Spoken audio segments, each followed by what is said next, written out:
Hey, it's Tuesday. It's 1 o'clock. I'm Jeff, and here are all the things I did wrong on Sunday. We're going to talk about how Sunday went. Good, bad, everything in the middle. Mar, you're on. Hi, Mar. Finally getting to see this live again. Me too. Yeah, if you're on while we're talking in this half hour and you want particular things talked about or questions answered or comments, please jump in. I will do my best to keep up with that. Yeah, so Sunday last week, we were in 2 Corinthians 10. I want to talk a little bit about that. What's coming up next week with 2 Corinthians 11. I'm already kind of spooled up to do that. And I kind of want to talk about the whole concept of a breakdown. I was thinking that's what I want to talk about today. The fact that we call these Tuesday breakdowns is definition one. We're trying to break down what happened on Sunday, the peek behind the curtain. Why do we do what we do? What was in my mind when I did it? Kind of evaluate, and the director's commentary, so to speak, like they used to have on DVDs. Just kind of going through Sunday's experience, as well as definition two of a breakdown, which is kind of the crash that happens to pastors and a lot of other people too, but specifically me, obviously, since I'm the one on camera, what happens after a Sunday, the breakdown. Because there's a lot, I think, to be learned from that process. And I like to share that process maybe a little bit more today. What that feels like, what pastors go through, and the benefits from it and the dangers of it as well. So that's what I want to talk about today. 2 Corinthians chapter 10. Now, last Sunday, not 2 days ago, but the week before, we had Tim Sullivan here visiting, a missionary we've supported for many, many years. And I had told him, whenever we have guest preachers, whether it's a missionary or another pastor here on staff or an elder steps up, I always tell him, hey, this is where we're at in the series. And if you want to take that passage, it's all yours. Yeah, Mara, I'd appreciate what that breakdown of what a pastor goes through. So I'll share that a little bit today. But so Tim used a couple verses from 2 Corinthians 10 when he was here. I think I might have mentioned this last week, but then he launched into a sermon that was different than the main themes of 2 Corinthians 10, which was totally okay. He was under no obligation to fit in with our series. And to his credit, he's like, oh, if you're there, then I'll use that as part of what the overarching stuff I want to talk about. And he did.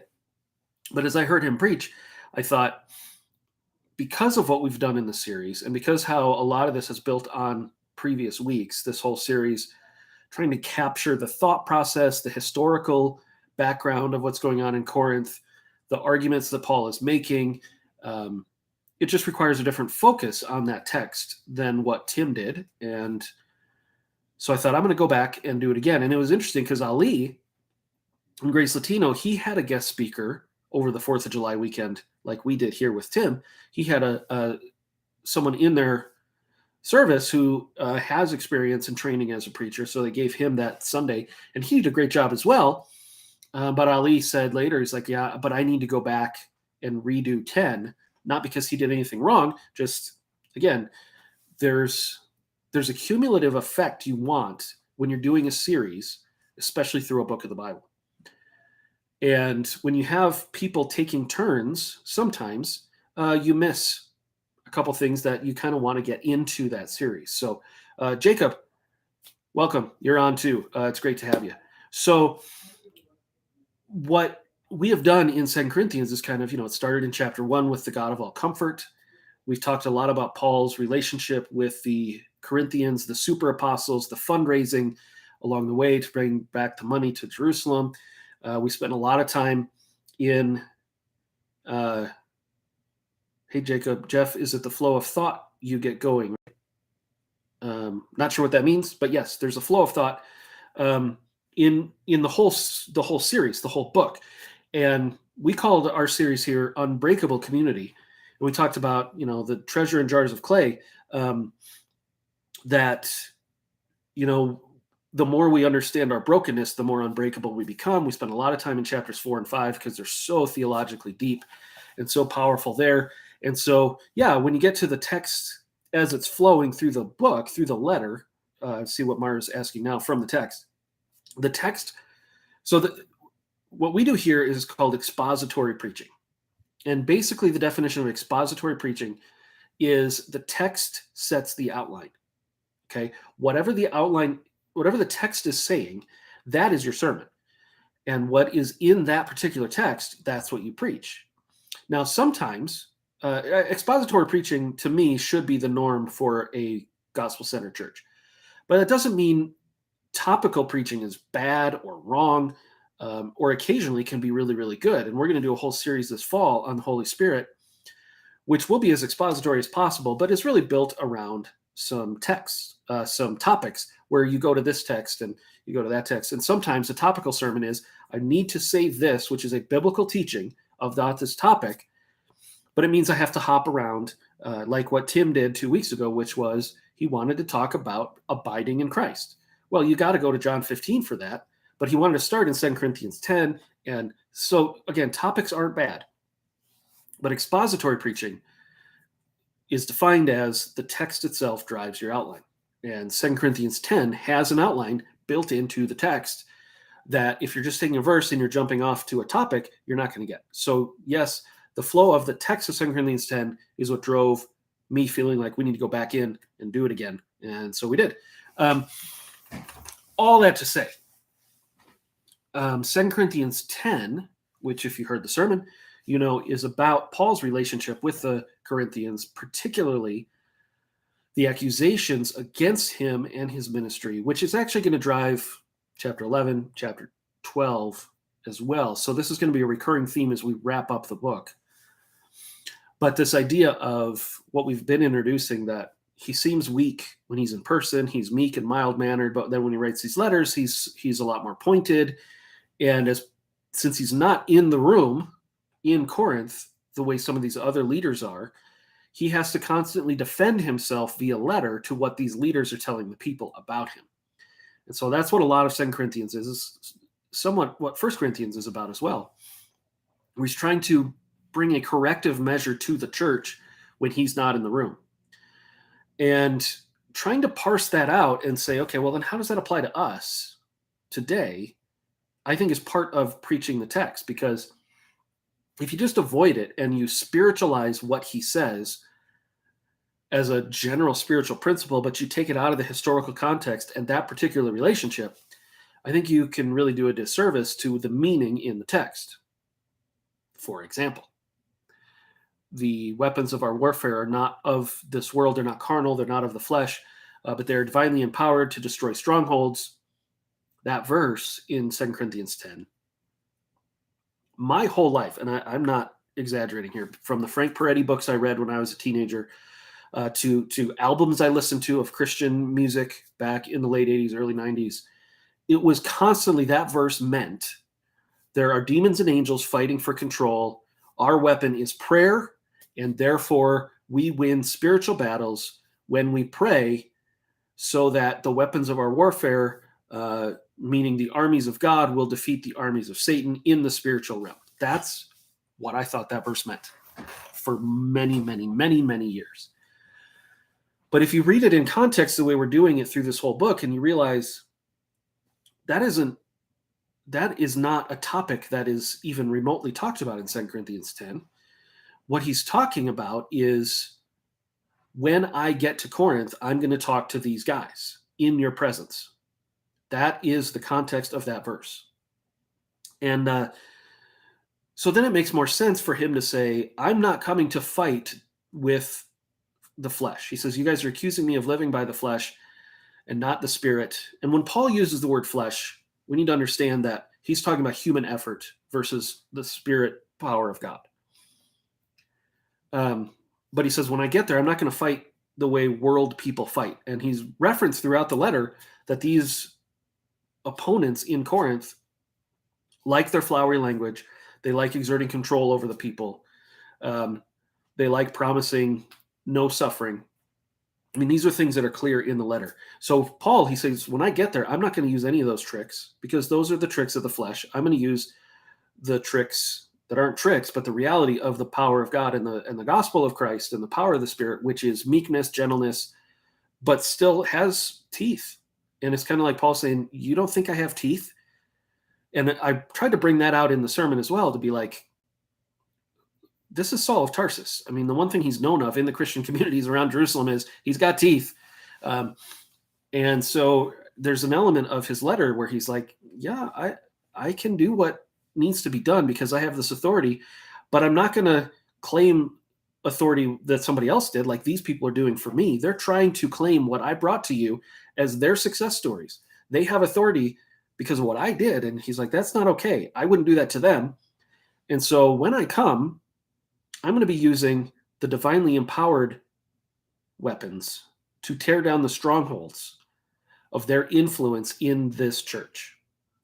So yes, it's spiritual warfare for sure, but it's not of the Frank Peretti variety of angels and demons and we have to pray so the angels will win. It's, we're going to have this face-to-face thing, and it's not going to go the way you think, because I have the power of God and the power of his Spirit and the power of the gospel to bring into this conversation, which is not human. It is divinely empowered to tear down the strongholds of the false information they're giving you. So that is actually going to be expanded on a lot in chapter 11. The concept of standing up to false teachers is really what chapter 11 is going to be, and we're going to talk about on Sunday. The sermon title this week is going to be Wolves at the Door. What is the relationship of the church to false teaching and those who mean to use the church as a means for power and control? So we're going to talk about that this week in depth. So that verse, again, and then right after that, he says, I'm going to take all thoughts captive in order to obey Christ. We're going to make those thoughts obey Christ. And again, I grew up my whole life thinking that is how you should discipline yourself as a good little boy. Take all your thoughts captive so that you don't sin in your thought life. You have to, whatever you do, protect your thought life and take every thought that comes in your head and wring it out and force it to become obedient to Christ.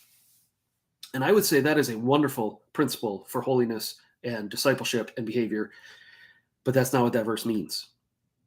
What that verse means is he's saying, in this debate we're going to have, I'm going to make sure everything that gets said in that conversation adheres to the gospel. Everything that comes out of my mouth or your mouth, every thought that is presented in this debate about the truth of who God is and what the gospel is and what the church is, we are going to measure it against the truth of who Jesus is. And if it's found lacking, Paul says, I'm going to punish that disobedience. And so he's telling the Corinthians, make sure you align with it before I get there so I don't have to punish you. That the next verse after the take all thoughts obedient, make them obedient to Christ often gets left out when it's applied to, the moralism of your thought life.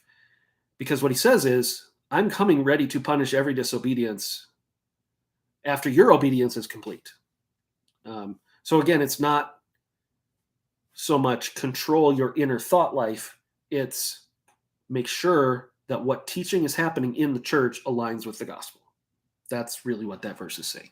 Again, the implications of have your thoughts and your mental transformation of how you think in your mind become more in line with holiness and Christ-likeness is a phenomenal principle. A great verse for that would be Romans 12, 1 and 2.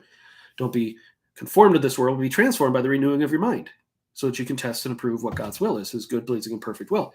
That is in Romans, that's in James. So it is a biblical concept. It's just that's not what that verse means. So always trying to get under that. But anyway, I'm recapping the sermon because I did want to talk about something I wish I would have done better. So my inertia as a preacher, and I think everybody has this. I've preached about inertia before, so hopefully I'll just recap what inertia is. Inertia is the first law of motion from Isaac Newton. An object at rest tends to stay at rest unless acted on by an opposing force. An object in motion tends to stay in motion unless acted on by an opposing force. And metaphorically, what this means is if I'm not careful, I will slip into habits as a preacher. That's what I'm getting at. And if we're not careful in a church, we will slip into church habits that may or may not be what we ought to be doing or talking about or thinking or carrying ourselves.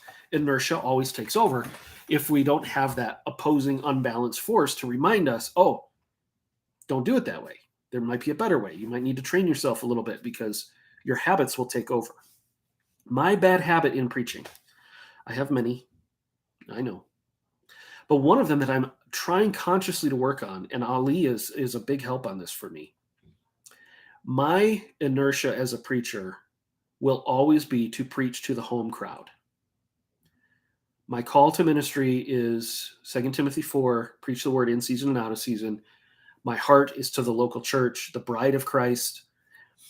One of the things that I think I would define as my ministry call, my ministry vision, is to help Christians not be afraid, but to grow in love and compassion. Like move away from fear as a Christian into love and compassion and self-sacrifice. That's a huge drive in me.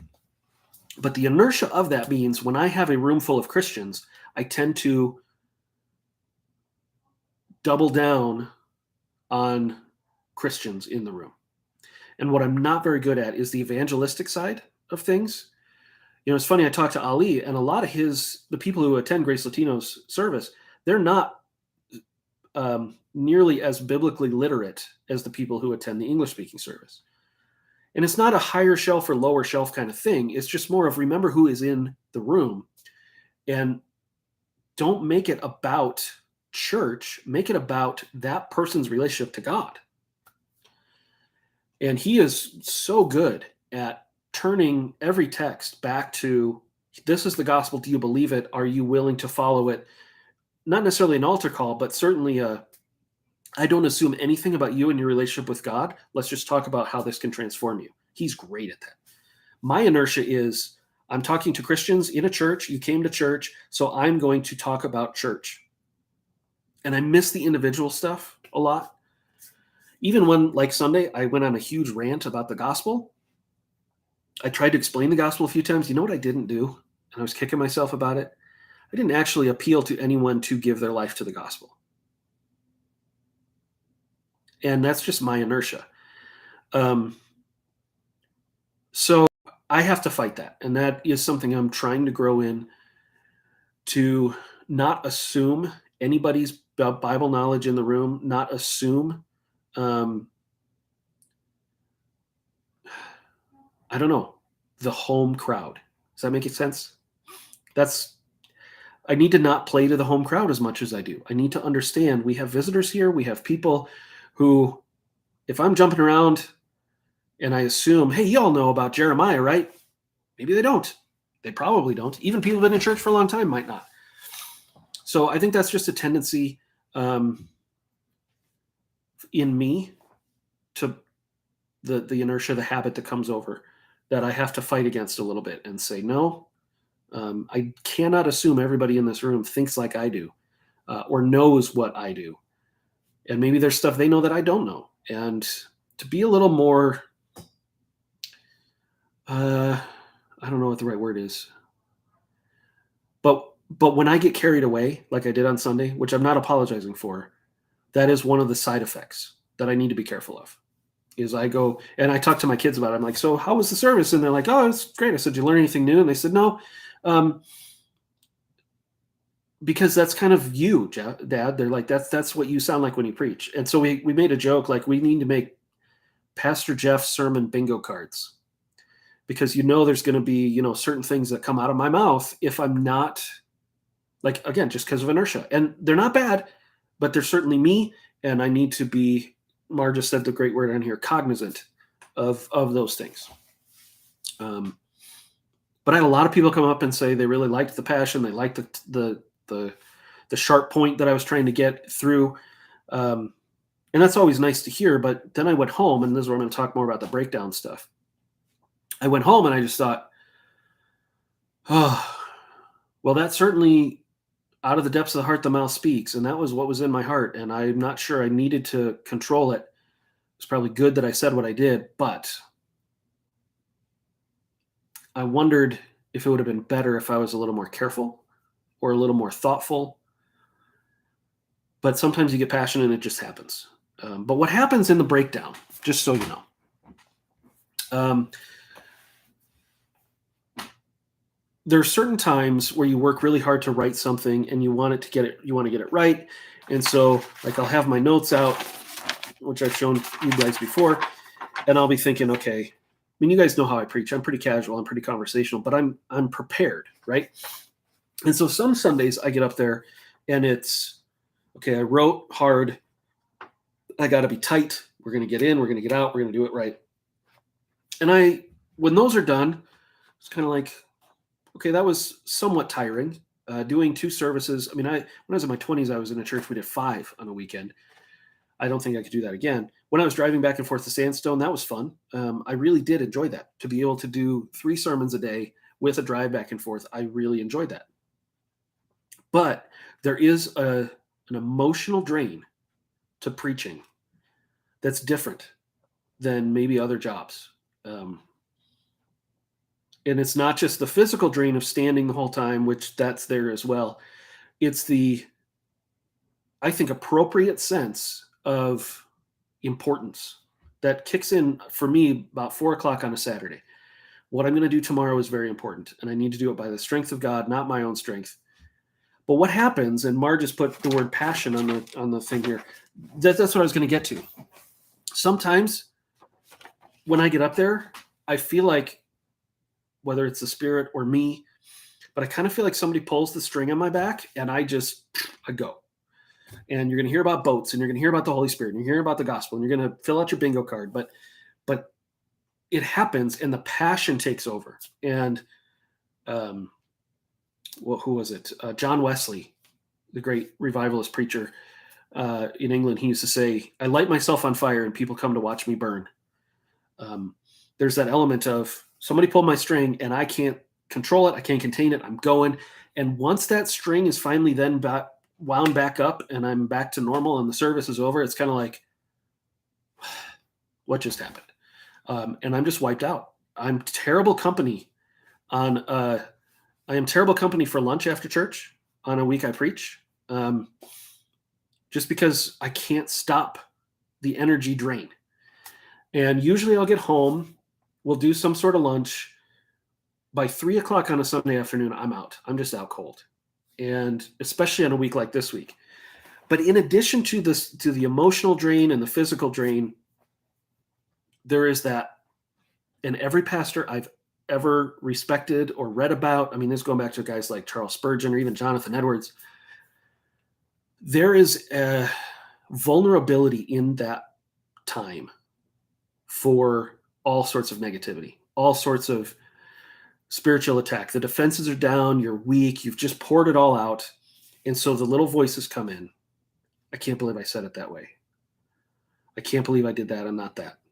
And you just start to kind of doubt yourself and beat yourself up. And then, you have all the encouragement to people. Oh, that was a nice sermon, Pastor. Or, again, I get really positive encouragement from the people in this church, and I love it. And I don't get a big head over it, because I spend pretty much from Sunday afternoon to Tuesday morning in kind of what I think it was Jonathan Edwards referred to as the dark night of the soul, where you just feel like, well, I don't know if that was worth anything.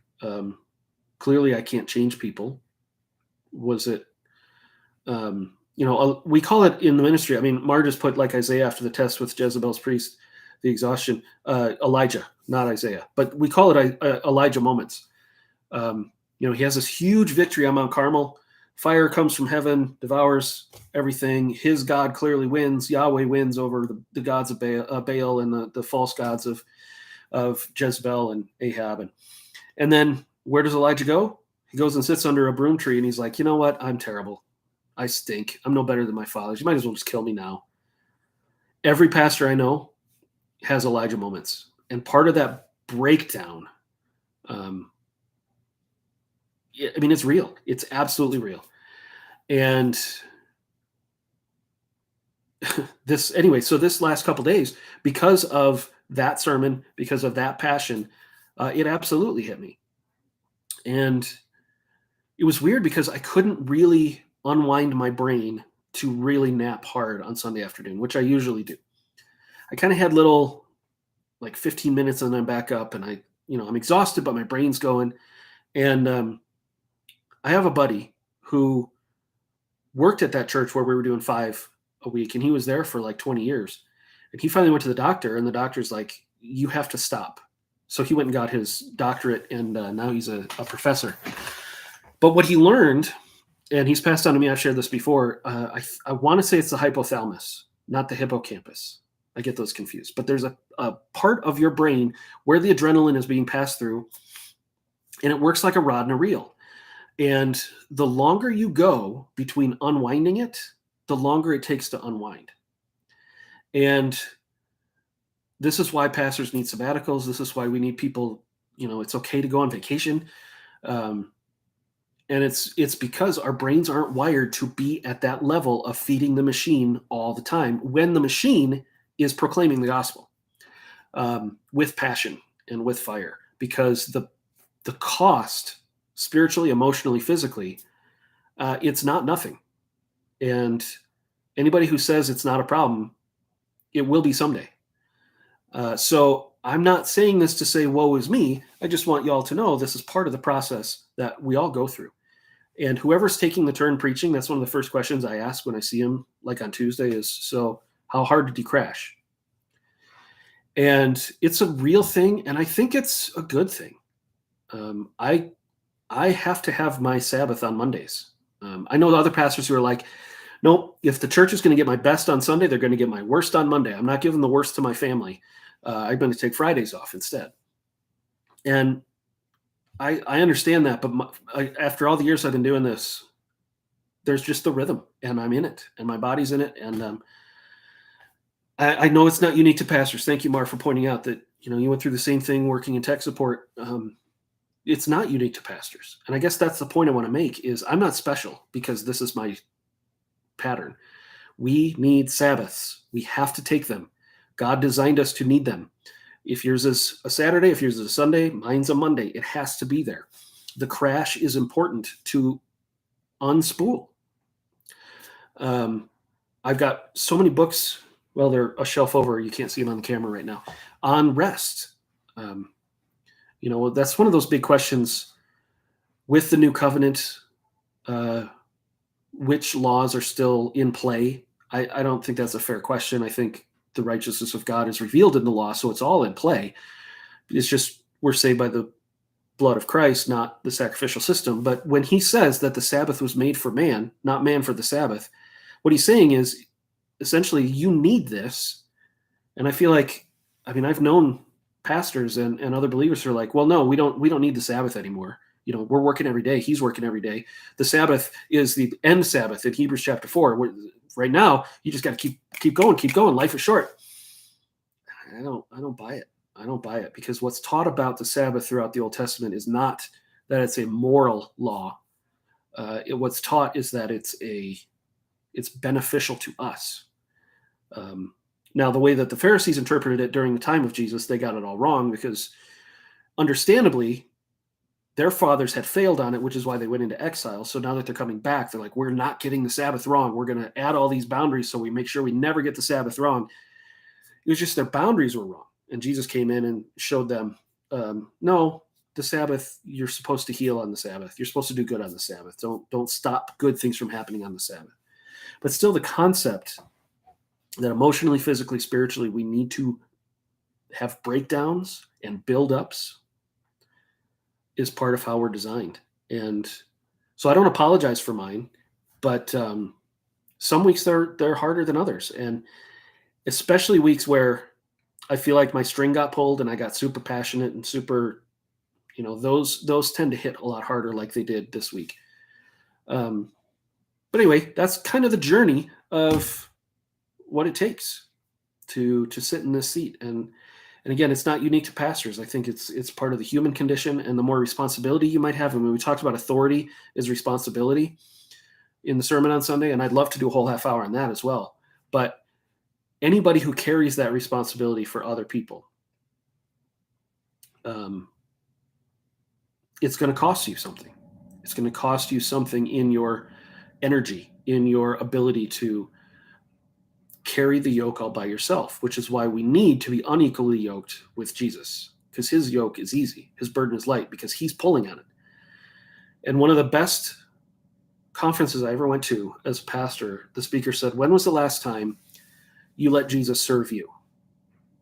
Because all of us were like, well, we're in it to serve him. I mean, right? We had the call in our life. We serve Jesus. We serve his kingdom. We're here to serve him.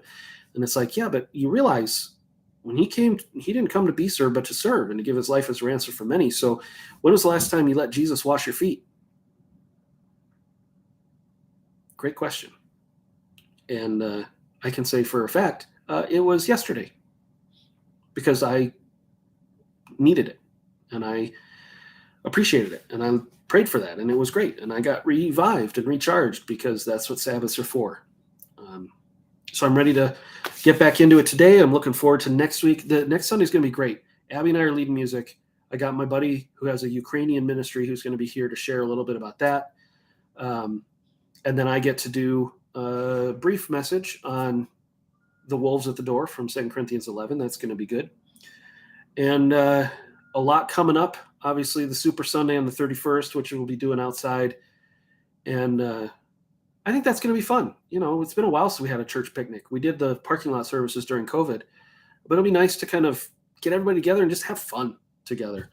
So yeah, those are a lot of the things going on, and I've already gone 31 minutes. That went by fast. But I'll be back next Tuesday to do more of this. Also, next week, if you watch this and you're interested, Wednesday and Thursday of next week, I'm turning all my office hours into prayer sessions with anybody who wants to come. So you can sign up for a half-hour time with me on one of those days, next Wednesday or Thursday, 20th and 21st, I think are the dates. And I don't want to pray through a shopping list. We're not meeting to talk about anything going on in the church. This is simply you and me sit down, we start to pray, and my role there is so that you can hear from the Lord for you. That's the goal. If you want to take part in that, call the office, email me. We'll get you on the sign-up list for that. So thank you, Mar, for all your comments, for keeping me company during this time. For those of you who are watching now, thanks for giving me your time like that. If you watch this later, you're also awesome. And I'll be back Thursday as usual. Have a great week. Try and get some rest if you can. It's not only okay, it's the law.